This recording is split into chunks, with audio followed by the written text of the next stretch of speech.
Hi everybody, I'm Dr. Stankovich, and this week I want to talk about sports officials.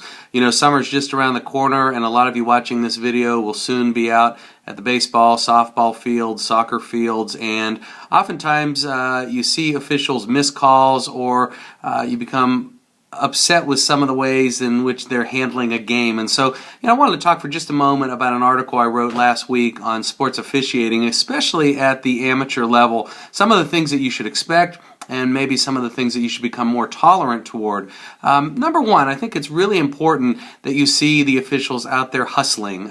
Officials go into the job knowing that they're going to have to hustle. That's part and parcel with being an official or a referee. So you should have a general expectation that the officials that are watching your kids' games this summer are in fact staying on top of things and getting out and making good calls based on being in good position.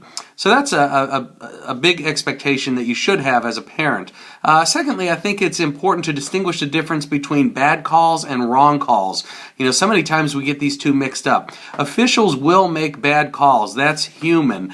We all miss things. Human perception is a very delicate process. Sometimes we don't always see what we think we see. And of course, even at the professional level, it's very common to see an umpire or a referee blow a call.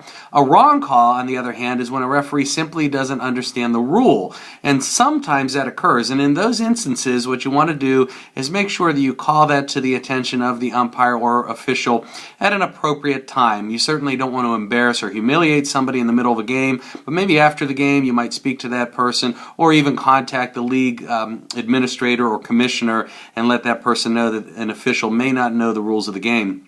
So that's something to think about.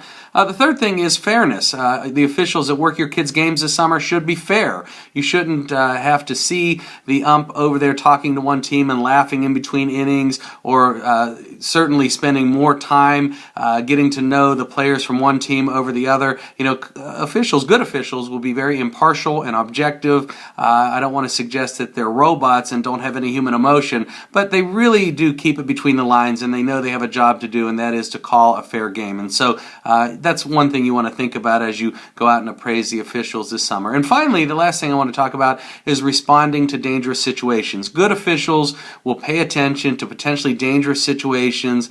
They'll stop situations from getting worse, and they will immediately respond to injuries that occur on the field. Now, they may not be equipped with all the right first aid and medical procedures to take care of the injury, but they should at minimum know what to do and who to contact when unfortunate situations happen in sports. And so those are a few things to think about this summer, and I think if we are respectful toward the officials working our games, it only leads to a better experience for everybody, including your kids.